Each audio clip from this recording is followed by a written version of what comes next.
Hello everyone, I am Karan Mashru. Welcome to this video. So आज के video में हम डिस्कस करने वाले कोर्सेव स्टार्टर्स 59 का प्रॉब्लम मैक्सिमम सब array. Also this 27 October 2022 Newton school is bringing India's premier coding contest well you will have prices worth 30,000 rupees and also you will get access to free coding courses and internships. So make sure you get registered for this upcoming coding contest. Link is given there in the description. So as always, let's start by understanding the question. Given two arrays A and B of size n and m respectively, you can apply the following operation until B is empty. ठीक है, क्या बोला गया है कि हमें दो arrays दिए गए हैं A और B, और A की साइज है n और B की साइज है m, और हमें एक ऑपरेशन नीचे दिया गया है, वो परफॉर्म करना है कब तक? जब तक B एम्प्टी ना हो जाए तब तक। ठीक है, चूज आइदर द फर्स्ट और the last element of the array B. Insert the chosen element to either front or back of the array A.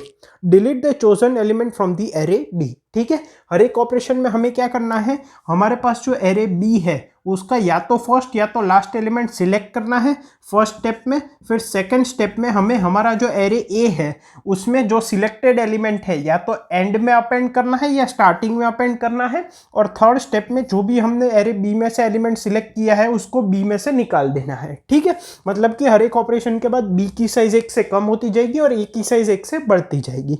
तो ये हमें m ऑपरेशंस करने पड़ेंगे until array B is empty, और finally array A की size हो जाएगी n plus m। फिर नीचे एग्जाम्पल दिया गया है, ठीक है, सिंपल है, उसमें डिटेल में हम एग्जाम्पल नहीं देख रहे। Find the maximum sum of any subarray of array A that you can achieve after performing exactly m operations. ठीक है, तो after performing m operations array B के सारे एलिमेंट्स एरे A में आ गए होंगे, तो फाइनली हमें जो एरे A मिलेगा उसके किसी भी एक सब एरे का मैक्सिमम सम क्या पॉसिबल है वो फाइंड करना है। फिर नीचे सब एरे की डेफिनेशन दी गई है। सब एरे क्या होता है? सब array means a part of the array which you can get by deleting some elements from the end and some elements from the starting. Basically a continuous segment of the given array. ठीक है, तो अब maximum सम क्यों पूछा गया है?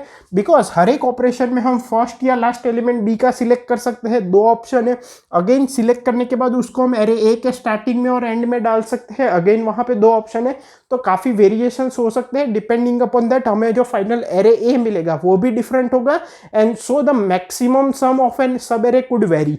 तो हमें जो मैक्सिमम सम पॉसिबल होगा out of all the possibilities वो बताना है। ठीक है, इनपुट किस तरह से दिया गया है? इनपुट में सबसे पहली लाइन में है नंबर ऑफ टेस्ट केसेस। सभी टेस्ट केस में फर्स्ट लाइन में है n that is the size of the array A। Next line में एरे A के n एलिमेंट्स है, फिर है m that is size of array B, और नेक्स्ट लाइन में एरे B के m एलिमेंट्स है। ठीक है, कंस्ट्रेंट्स मैंने यहाँ पे लिख दिए। आई होप क्वेश्चन क्लियर है। अब इसके कंसेप्ट पे मूव करते हैं। सो अब यहाँ पे अगर कंसेप्ट की बात करें तो पहले तो देखो हमें एक एरे A और एरे B दिए गए हैं, राइट। इसकी साइज है n, इसकी साइज है m। अब हम ऑब्जर्व करते हैं, पहले तो हम जो पहले m ऑपरेशंस कर रहे हैं from the on array B and A, हम क्या कर रहे हैं? हर एक स्टेप में हमारे पास जो एरे B बचता है उसका लेफ्ट मोस्ट या तो राइट मोस्ट एरे एलिमेंट दोनों में से एक सिलेक्ट करते हैं। हमारा जो एरे A है उसके स्टार्टिंग में या तो फिर उसके एंड में ये जो सिलेक्टेड एलिमेंट है वो अपेंड करते हैं। ठीक है, और जो भी एलिमेंट सिलेक्ट करते हैं वो हम एरे B में से डिलीट कर देते हैं। फिर अगेन हम सेम ऑपरेशन करते हैं। तो यहाँ पे हमारे पास देखने जाए तो क्या क्या ऑप्शन है? हर एक स्टेप पे या तो फर्स्ट एलिमेंट सिलेक्ट करो या लास्ट एलिमेंट सिलेक्ट करो फ्रॉम एरे B। वो सिलेक्ट करने के बाद एरे A में स्टार्टिंग में अपेंड करो, एंड में अपेंड करो। तो बहुत सारे वेरिएशन पॉसिबल है। डेफिनेटली सभी एरे A के वेरिएशन लेके हम ये नहीं कर सकते, हमें यहाँ पे कुछ लॉजिक यूज करना पड़ेगा। ठीक है, first thing. Second thing, obviously m operation करने पड़ेंगे। हर एक ऑपरेशन में एरे B का एक एलिमेंट डिलीट हो रहा है तो m ऑपरेशन में एरे B एम्प्टी हो जाएगा और एरे A की साइज n प्लस m हो जाएगी। सारे एलिमेंट्स एरे A में आ जाएंगे। थर्ड थिंग, एरे A जो ओरिजिनल है वो अनचेंज रहेगा। एरे B के कुछ एलिमेंट्स लेफ्ट साइड आ जाएंगे और कुछ राइट हैंड साइड आ जाएंगे। ठीक है, ओके। अब बिकॉज हम सारी पॉसिबिलिटीज जनरेट नहीं कर सकते, हमें यहाँ पे कुछ लॉजिक यूज करना पड़ेगा। हमें अल्टीमेटली चाहिए क्या? हमें जो फाइनल एरे A मिलता है जिसकी साइज n प्लस m है, उस एरे का मैक्सिमम सब एरे सम बताना है। ठीक है, अब मैक्सिमम सब एरे सम, सब एरे का मतलब क्या होता है कि एक कंटिन्यूस सेगमेंट ऑफ एरे, ठीक है, a continuous subset of array from the given array. या तो दूसरे टर्म्स में बोले तो हमारे जो गिवन एरे है उसके एंड में से कुछ एलिमेंट्स डिलीट कर दो और स्टार्टिंग से कुछ एलिमेंट्स डिलीट कर दो, पॉसिबली 0 भी डिलीट कर सकते हो, तो जो रिमेनिंग पार्ट हमें मिलता है कंटिन्यूस सेगमेंट, उसको सब एरे बोल सकते हैं। तो मैक्सिमम सब एरे सम, अब यहां पे देखो, अगर एरे ए में हम बी के एलिमेंट्स ऐड नहीं करने होते, सिर्फ एरे ए दिया गया है और मैक्सिमम सब एरे सम यूज करना है, तो हम कदानेस एल्गोरिथम यूज करते हैं, ठीक है। अब डेफिनेटली वो because big O of n time complexity में हो जाता है, ठीक है।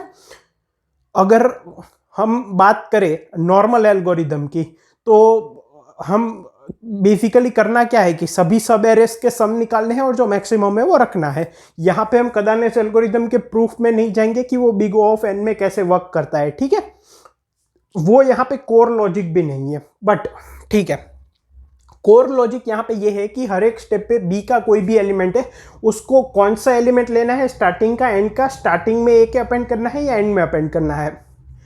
एक बात समझो, जो मेरा फाइनल एरे है, मान लो उसमें ये ओरिजिनली ए के एलिमेंट्स है, ये बी के एलिमेंट्स है और ये बी के एलिमेंट्स है, कुछ ऐसा है, कुछ एलिमेंट्स बी के स्टार्टिंग में डाले, कुछ एंड में डाले, और एरे ए ओरिजिनल जो था वो ऐसे ही रहा। यहाँ पे क्या क्या पॉसिबिलिटीज हो सकती है मैक्सिमम सब एरे सम की? एक पॉसिबिलिटी तो ये हो सकती है कि मैक्सिमम सब एरे सम है वो ए का ही सब एरे निकले, सिर्फ ए का, बी का कोई एलिमेंट ही ना हो, ठीक है, तो इन दोनों से कोई फर्क नहीं पड़ेगा। एक हो सकता है वो बी का ही कोई निकले, या तो आगे से या पीछे से, ठीक है, उसमें ए का कोई रोल नहीं होगा। और क्या हो सकता है कि ए का कोई सब एरे हो और बी का थोड़ा पार्ट हो, या तो ए का थोड़ा पार्ट हो और यहाँ पे बी का थोड़ा पार्ट हो, या तो पूरा का पूरा हो, ठीक है, ऐसा कुछ हो सकता है, ठीक है। अब एक बात समझो, एक केस है जहां पे ए का ही सब एरे मैक्सिमम सम देता है, जिसमें बी का कोई इन्वॉल्वमेंट नहीं है।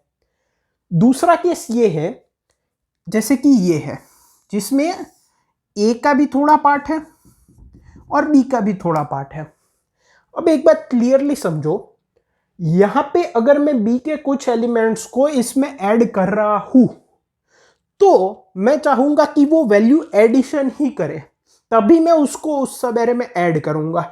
मतलब कि मेरे पास हर एक पॉइंट पे ये मेरे पास, मुझे पता है कि मुझे स्टार्टिंग में एरे ए के एलिमेंट को एरे ए के स्टार्टिंग में बी के एलिमेंट को डालना है या एंड में डालना है। अब एक बात समझो, अगर ये एरे ए है और उसके इतने सब एरे का सम मैक्सिमम है, तो इसमें मुझे बी के एलिमेंट्स को इस तरह से डालना है कि इसकी वैल्यू और बढ़े, कम ना हो। तो ऑब्वियसली मैं क्या करूंगा, मैं एरे बी को स्टार्टिंग और एंड दोनों में से कोई भी पिक कर सकता हूं। मैं एक एलिमेंट पिक करूंगा, अगर वो नेगेटिव हुआ तो मैं यहां पे डाल दूंगा, अगर वो पॉजिटिव हुआ तो मैं यहां पे डाल दूंगा, अगर वो नेगेटिव हुआ तो यहां पे, अगर पॉजिटिव हुआ तो यहां पे। इससे क्या होगा, क्योंकि इस एरे ए के इस सब एरे की वैल्यू मैक्सिमम थी, तो उसमें जो और वैल्यू एडिशन होगा वो सिर्फ और सिर्फ पॉजिटिव एलिमेंट्स का होगा। एरे बी के सभी पॉजिटिव एलिमेंट्स को मैं यहां पे डाल दूंगा और सभी नेगेटिव एलिमेंट्स को मैं यहां पे डाल दूंगा। सिमिलरली दूसरा केस क्या हो सकता है कि एरे ए का एक सब एरे ये है जिसकी वैल्यू मैक्सिमम है, तो इसमें मुझे और वैल्यू एडिशन करनी होगी, तो मैं नेगेटिव नहीं डालूंगा, वो तो वैल्यू कम कर देगा। जैसे इसका सम है 27, अब मैं -1 भी क्यों डालूं इसमें, मुझे तो और ज्यादा चाहिए। अगर बी की कोई एलिमेंट की वैल्यू -1 है तो मैं उसको एंड में अपेंड कर दूंगा, ठीक है, ताकि इस सब एरे की वैल्यू कम ना हो। जैसे ही कोई पॉजिटिव आया यहाँ पे डाल दो, नेगेटिव आया यहाँ पे डाल दो, पॉजिटिव आया यहाँ पे डाल दो, नेगेटिव आया यहाँ पे डाल दो। इससे क्या होगा, यहाँ पे सारे पॉजिटिव होंगे, यहाँ पे सारे नेगेटिव होंगे, और अल्टीमेटली ये subarray plus all the positive values of array B मेरा आंसर हो जाएगा, ठीक है, ओके। तो इतना मुझे समझ में आ गया कि या तो मैं सारे पॉजिटिव एलिमेंट एंड में ऐड कर दूंगा या सारे स्टार्टिंग में ऐड कर दूंगा, और नेगेटिव को ऑपोजिट साइड। इसको कॉन्ट्रास्ट करके भी हम देख सकते हैं कि हमारा आंसर कैसे छोटा हो सकता है। फॉर एग्जाम्पल, ये एरे ए है, मैंने बी के कुछ एलिमेंट्स को यहाँ पे ऐड किया जिसमें से इतने एलिमेंट्स नेगेटिव है और बाकी के पॉजिटिव है। अब एरे ए का ये सब एरे हम ले रहे हैं और एरे बी का ये पूरा ले रहे हैं। तो भाई ये नेगेटिव एलिमेंट्स जब हमारे पास आए थे तो हमने यहाँ पे क्यों अपेंड करे, यहीं पे कर देते, ठीक है। और यहाँ पे अगर कोई पॉजिटिव एलिमेंट को डाला है तो यहाँ पे क्यों डाला, यहीं पे डाल देते। समझ रहे हो? तो अल्टीमेटली कहने का मतलब क्या है कि यहाँ पे दो पॉसिबिलिटीज हो सकती है, मतलब possibilities in the sense array B के एलिमेंट्स को डालने की। या तो हम सारे पॉजिटिव एलिमेंट्स एंड में डाल देंगे और सारे नेगेटिव एलिमेंट्स स्टार्टिंग में डाल देंगे, या तो सारे बी के पॉजिटिव एलिमेंट्स स्टार्टिंग में डाल देंगे और सारे नेगेटिव एलिमेंट्स एंड में डाल देंगे। अब हर एक स्टेप पे हम या तो फर्स्ट एलिमेंट ले रहे हैं या लास्ट ले रहे हैं, कहाँ डालना है वो तो क्लियर हो गया, बट अब फर्स्ट लेना है कि लास्ट लेना है वो कैसे पता चलेगा? यहां पे ऑर्डर मैटर ही नहीं करेगा। कहने का मतलब क्या है, ये एरे ए है, यहां पे मैं एरे बी के सारे पॉजिटिव ले रहा हूं, यहां पे मैं सारे नेगेटिव ले रहा हूं। अगर मेरा आंसर ये है तो इसमें पॉजिटिव एलिमेंट्स का ऑर्डर क्या है उससे मुझे क्या फर्क पड़ता है, मुझे तो इस सब एरे का सम चाहिए। सिमिलरली अगर ये मेरा एरे ए है और ये सारे पॉजिटिव एलिमेंट्स है और ये सारे नेगेटिव एलिमेंट्स है, तो ये मेरा सम है, तो इनमें पॉजिटिव एलिमेंट्स का ऑर्डर क्या है उससे मुझे क्या फर्क पड़ता है। कहने का मतलब क्या है कि सिंपली हम दो केसेस जनरेट करेंगे। एक बार एरे सी बनाएंगे जिसकी साइज n+m होगी, उसमें स्टार्टिंग के में बी के सारे नेगेटिव एलिमेंट्स होंगे, फिर ए के सारे एलिमेंट्स होंगे, फिर बी के पॉजिटिव एलिमेंट्स होंगे। दूसरी बार और उस एरे सी का हम मैक्सिमम सब एरे सम निकाल लेंगे। दूसरे स्टेप में हम एरे सी लेंगे जिसमें स्टार्टिंग में बी के सारे पॉजिटिव एलिमेंट्स, फिर ए के सारे एलिमेंट्स और फिर बी के सारे नेगेटिव एलिमेंट्स, फिर उस सब एरे का हम मैक्सिमम सब एरे सम निकाल लेंगे और उन दोनों मैक्सिमम सब एरे सम में से जो मैक्सिमम होगा वो हमारा आंसर हो जाएगा। तो क्या इसका मतलब ये है कि हम नेगेटिव एलिमेंट्स को कंसीडर ही ना करें? एक काम करते हैं, पॉजिटिव को एक बार स्टार्टिंग में लेते हैं, एक बार एंड में लेते हैं, क्योंकि नेगेटिव तो लेने ही नहीं है। नहीं, नेगेटिव को भी लेना पड़ेगा। क्यों? अगर मान लो ए के एलिमेंट से -5 -5 -5, बी के एलिमेंट से -3 -1, तो मान लो मैंने उसको एंड में यहाँ पे डाल दिया, तो हमारा आंसर क्या हो जाएगा? -1, क्योंकि सारे नेगेटिव एलिमेंट्स है तो जिसकी वैल्यू सबसे बड़ी है वो हमारा आंसर हो जाएगा। कहने का मतलब क्या है कि नेगेटिव नंबर्स को हम इग्नोर नहीं कर सकते। ठीक है, so this is the concept. Positive पहले, नेगेटिव बाद में, नेगेटिव पहले, पॉजिटिव बाद में। दो केसेस लेंगे, दोनों एरेस n+m साइज के होंगे, दोनों के मैक्सिमम सब एरे सम निकालेंगे और उन दोनों में से जो मैक्सिमम होगा वो हमारा आंसर हो जाएगा। I hope concept clear. अब इंप्लीमेंटेशन देखते हैं।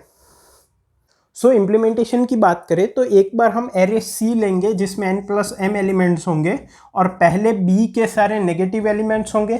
अब ये कैसे ऐड करेंगे? b को ट्रावर्स करेंगे, नेगेटिव एलिमेंट मिलेगा तो c में ऐड कर देंगे, फिर a पूरा एरे लेंगे n साइज का और फिर वापस b एरे को ट्रावर्स करेंगे और जो पॉजिटिव एलिमेंट्स मिलेंगे उनको यहाँ पे डाल देंगे, तो ये टोटल n+m साइज का हो जाएगा।